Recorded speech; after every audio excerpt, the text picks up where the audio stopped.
Bismillahirrahmanirrahim. Assalamualaikum warahmatullahi wabarakatuh. Alhamdulillahi rabbil alamin. Wassalatu wassalamu ala asrafil anbiya'i wal mursalin. Sayyidana Muhammadan wa ala alihi wa ashabihi rasulillahi ajma'in, amma ba'da. Ya ibadallah, ittaqullaha haqqa tuqatih wa la tamutunna illa wa antum muslimun.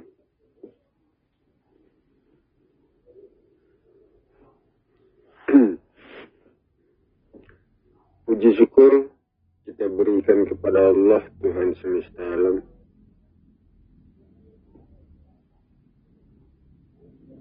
Salam hormat kita berikan pula kepada Muhammad Rasulullah sallallahu alaihi wasallam. Saudara-saudara kaum muslimin jamaah yang saya hormati, saudara,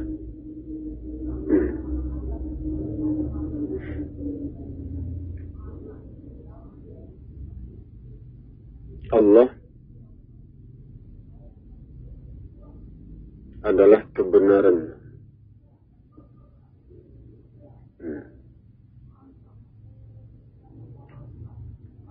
Kebenaran dari proses yang terjadi pada zat, pada tanah.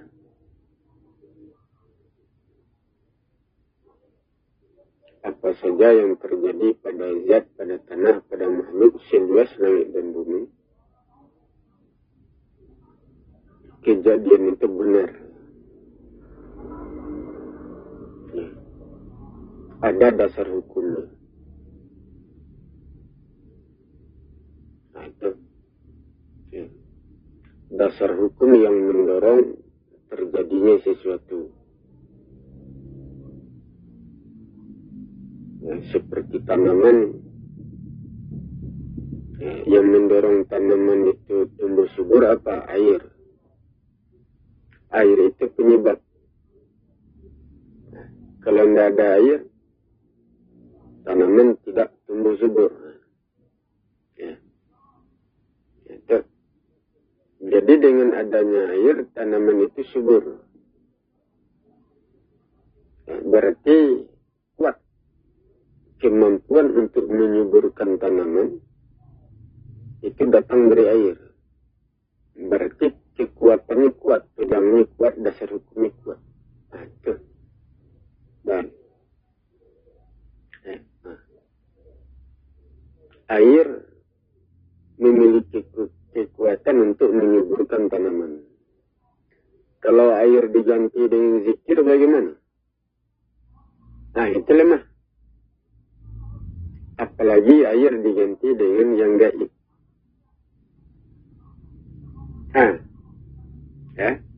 Tanpa air tanaman subur.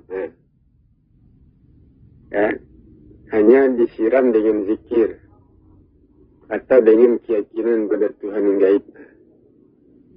Itu lemah untuk kekuatan.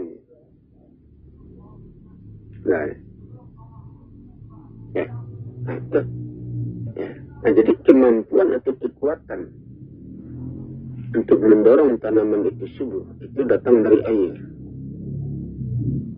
Itu dasar hukumnya kuat, alasannya kuat. Nah, tetapi kalau Tuhan yang gaib, keinginan Tuhan yang gaib untuk menyuburkan tanaman tanpa air, nah, itu dasarnya lemah, dasar hukumnya tidak kuat. Nah, itu karena tanaman membutuhkan air untuk hidup, tidak membutuhkan keyakinan kepada Tuhan yang gaib. Kita yakin kepada Tuhan yang gaib, tetapi air untuk menyuburkan tanaman tidak ada. Nanti tanaman tidak subur deh. Ya, air tidak bisa diganti dengan keyakinan. Saya yakin Tuhan mampu menyuburkan tanaman tanpa air. Itu dasar hukumnya lemah. Kekuatan untuk menyuburkan tanaman lemah. Nah itu. Ya, itu hukumnya begitu. Nah, itu deh. Ya. Jadi kita berpegang kepada yang kuat. Ya, yang mampu menghidupkan, mampu menegakkan. Ya, mampu membangun jiwa raga kita. Nah, itu. Ya. Seperti sholat. Gerakan-gerakan sholat mampu menegakkan diri manusia. Gerakan-gerakan ruku sujud itu memiliki kekuatan, memiliki kemampuan untuk menegakkan diri manusia, mengangkat, meluruskan. Nah, dari sana kita mengambil kekuatan untuk menegakkan diri kita, ya, dari gerakan sholat, bukan dari Tuhan enggak. Nah, jadi ada sebahagian orang dia percaya kepada Tuhan yang gaib, tetapi dia tidak salah. Nah, kekuatan untuk meluruskan diri kita bukan datang dari Tuhan gaib, tapi datang dari gerakan-gerakan salah.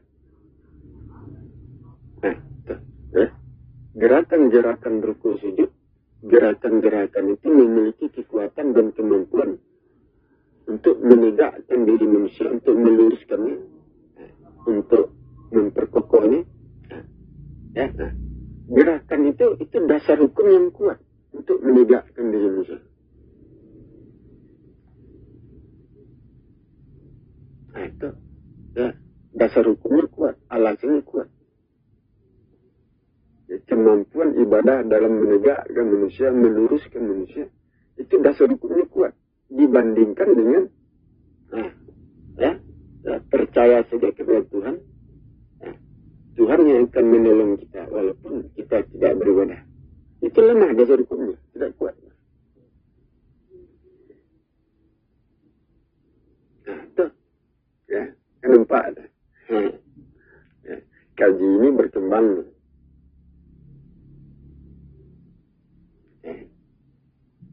Kalau kita mengaji, tentu berkembang.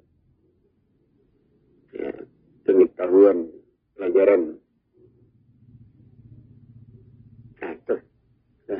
Jadi Al-Quran mengatakan tidak akan terjadi sesuatu kecuali ada dasar hukumnya. Nah, dasar hukum yang kuat, bukan lemah. Nah, itu deh. Dari kenapa? Ya, ada orang yang beriman kepada Allah tanpa ilmu. Apa katanya? Tidak terjangkau oleh ilmu. Yakin saja, percaya saja. Allah itu tidak terjangkau oleh ilmu, oleh pemikiran. Imani saja dia. Kalau yang gaib itu tidak terjangkau. Ya, ilmu itu dipakai bukan untuk yang gaib. Ya, ilmu itu melekat pada fisik untuk menegakkan fisik, benda, tubuh, ya, kehidupan nyata. Ya, ilmu tidak bisa menghubungkan tubuh yang nyata dihubungkan dengan Tuhan yang gaib. Itu tidak bisa dihubungkan. Tidak bisa dibawa. Ilmu tidak bisa membawa tubuh manusia yang nyata kepada Tuhan yang gaib. Ya, itu tidak bisa. Bagaimana membawanya? Itu. Apalagi kita mengimani. Iman itu sebenarnya kan itu mendorong kemampuannya, ya, Dari iman, yakin. Nah, yakin itu kan meningkatkan kekuatan, kemampuan. Kapan kekuatan kita meningkat? Kapan kemampuan kita meningkat? Apabila kita berpegang kepada yang nyata. Yang nyata itu apa? Ilmu. Ukuran-ukuran yang nyata. Aturan-aturan. Nah, ya. Nah, ilmu yang jelas. Keterangan yang jelas. Nah, cara-cara yang jelas. Nah, itu yang diyakini, yang diimani. Ya. Ya. Nah, itu. Ya, bukan kepada yang gaib. Nah, keyakinan kita kepada ukuran, kepada ilmu, cara-cara yang jelas, itu mendorong kekuatan dan kemampuan kita dalam beramal, dalam mencapai sesuatu.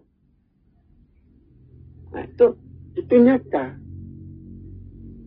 Ya, jadi Allah itu bukan untuk diimani, tetapi untuk diamalkan. Nah, seperti itu. Ya? Nah, yang diamalkan itu apa? Aturan, ilmu. Ya, jalan yang diberikan, petunjuk yang diberikan, itu yang diamalkan. Nah, ya, iman ke sana. Ya, nah itu. Ya, jadi iman itu bukan kepada tubuh Allah, tubuh Allah yang gaib, diri Allah yang gaib. Iman bukan ke sana. Untuk apa diimani? Nah, ya, salah. Lemah, dasar hukumnya lemah. Nah, itu dia. Ya, untuk membangun diri manusia, ya, untuk menegakkan diri manusia, itu dibutuhkan kekuatan. Nah, ya, seperti salat khusyuk. Ya, salat khusyuk itu, ya, kekhusyukan seorang manusia, itu membangun kekuatan di dalam dirinya, tubuhnya. Itu, ya, gerakan-gerakan yang khusyuk, kondisi tubuh yang khusyuk, itu mengangkat diri manusia, menegakkan, membentuk kekuatannya, keteguhan jiwa raganya. Kekhusyukan itu yang membentuk. Nah, kita membutuhkan kekuatan itu untuk mendorong pertumbuhan. Nah, itu. Ya, kekuatan itu yang kita butuhkan. Ya.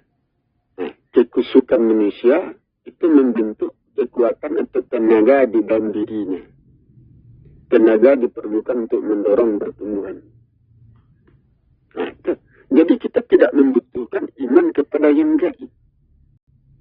Kalau kita beriman kepada yang gaib, kita lemah. Ya, kekuatan tidak terbentuk di situ. Atau, ya, kekuatan tidak terbentuk. Apabila kita beriman kepada yang gaib. Yang gaib itu tidak jelas. Apa itu yang gaib? Itu tidak dimengerti. Nah, tidak ada pegangannya. Kuatnya seorang manusia apabila dia berpegang kepada yang nyata, jelas. Itu yang mengangkatnya. Nah, itu. Ya. Jadi ilmu yang jelas, keterangan yang jelas, dari, ya, ukuran-ukuran yang jelas, tata cara yang jelas, ya, itu pegangan yang nyata, yang mampu mengangkat diri manusia, menegakkan diri manusia. Itu memberikan kekuatan. Nah, itu dia. Ya. Nah, sama dengan ibadah, ukuran-ukuran ibadah ditambah, dikurangi, nah, itu lemah. Tidak memberikan kekuatan, tidak mendorong pertumbuhan. Ibadah itu ukurannya harus jelas, harus tepat. Nah, ya. Nah, ukuran-ukuran ibadah adalah ukuran-ukuran yang mampu, ya, menegakkan diri manusia, memperkuat, memperkokoh, mengangkat jiwa raga manusia. Ya, tetapi kalau ukurannya dirubah-rubah, itu lemah. Kemampuan untuk menegakkan diri manusia lemah. ukurannya lemah, tidak kuat itu. Ya, itu. Ya, kemampuan untuk mengangkat diri lemah itu karena ukurannya dia berubah. Nah, itu deh. Jadi ukuran itu harus tetap. Ya, ukuran ibadah tidak boleh dirubah. Kita membutuhkan ukuran yang tetap untuk mengangkat tubuh kita, diri kita. Nah, ukuran yang tetap itu pegangan yang nyata. Ke sana kita beriman. Itu yang diimani, yang diyakini, ukuran yang tetap itu. Untuk mengangkat diri kita.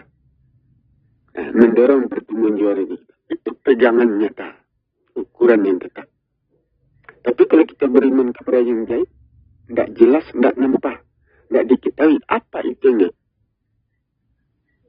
Itu tidak mengangkat fisik. Tubuh manusia ini nyata ini. Nah, tubuh manusia nyata. Apabila manusia berdiri di atas tanah, nah, tanah itu dijadikan sebagai dasar hukum, ya, dijadikan sebagai landasan untuk mendorong pertumbuhan diri manusia.